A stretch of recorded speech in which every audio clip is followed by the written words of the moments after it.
I started losing my hair in patches. Very surprising, shocking, don't know what's going on. I thought it was a bit of stress, hormones. No one really understood what it was. And I was having steroid injections at a very young age. We used to use fibers on my hair, sprays to colour up patches and all of that through the sort of young adult years, just trying to make it look real. It was very annoying.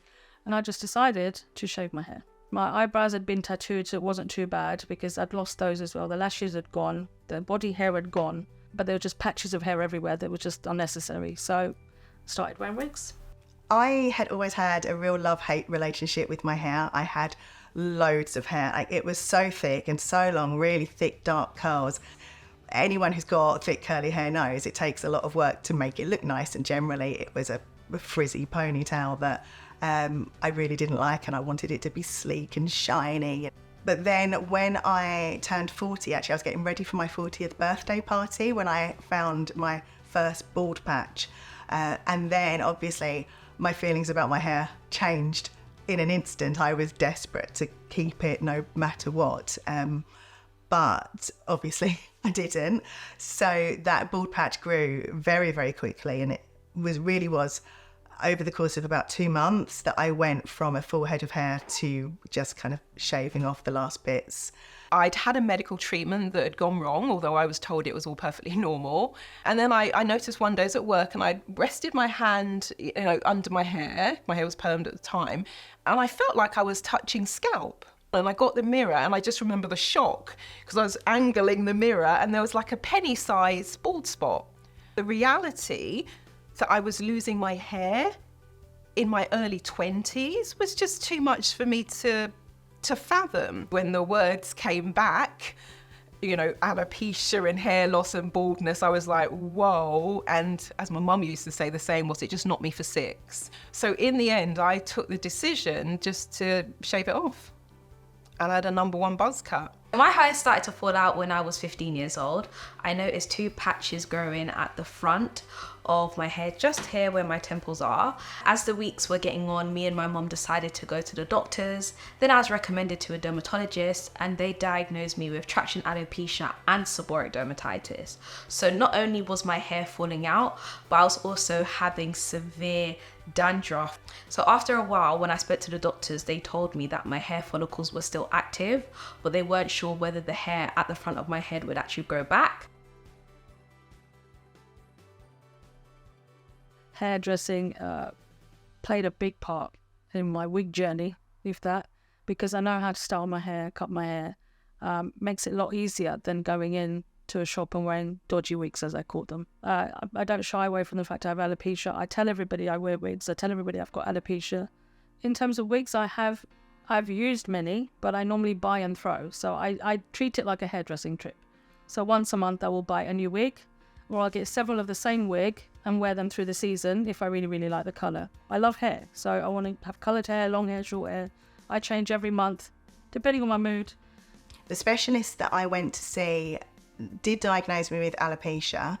I was fairly sure that's what it was anyway. My dad has alopecia, which he developed in his early 20s, and his hair never grew back, and my mum had kind of supported him through that hair loss. I'd got married just a few months before I started losing my hair, and I was really worried about what that would mean because, my husband had married a woman who looked one way and suddenly I look a different way, and I was worried that I would be an embarrassment to him and to my kids. I was terrified that people would notice that I was losing my hair. That point at which I was very, very low after I first lost my hair, I'm really thankful didn't last too long. It was kind of a few months before I started to think about how I was going to find my way through it and become confident. I knew that it must be possible to be a bald woman and show up in the world and feel okay about that, because I saw pictures of other women who could do it, and I really wanted that for myself. And I started to grow back a little bit, and I thought, I don't think I can go through that again. Perming, tonging, extensions, plaiting, it was just too much. I just couldn't face it. And there was a place just in Kennington, can't even remember how I found out about it. And I went in one day just to have a chat, and I said, is there anything you'd be able to do with my hair if I wanted to start dreads? And I was thinking, look, I'm just going to do this as something to do with the hair, which is natural, doesn't need any chemicals. There's remnants of it still in the hair if you look very closely. It was so weak that we had to use wax to try and, give it a bit of sustenance, if you want, and kind of keep it together a bit. So we started off and they were just little dreads. The first couple of years were difficult and messy. And then it just continued to grow. I decided to take matters into my own hands and had a look into all these different products that I could try and use to grow back my hair. But then I came across natural remedies and using natural plants and all of these things. And that's where my journey of starting to grow back my hair actually started. So I have various different allergies. Alopecia runs in my family, but also when I was younger, I used to try and do all these different tight hairstyles with my hair. And I have a sensitive scalp. I always will have a sensitive scalp. So it's something that I need to learn how to manage and look after. When to trim it, what products to really put in there, as well as my own products. I'm learning what other ones I could use. So it feels great. I embrace my alopecia openly because I think it has enabled me to really find who I really am and let the world see who I really am. I think without having hair to hide behind or a wig to hide under, I've kind of had to say, this is me, this is what I look like. So I would say someone who's trying to find themselves in this journey, I'd say own your power. Own this journey, because you can't change it. If you can't fix this issue, what's plan B? You're not going to live in this whirl of hell that you do sometimes feel you're living in because you just can't fix it. Then what's plan B? Change your perspective.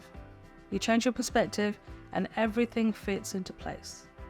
And I don't think I would have this hair today had I not been through that previous experience. So the impact as I look at it today has been great, because I'm very appreciative of the hair that I have today. Be authentically you, and I promise that things will get better.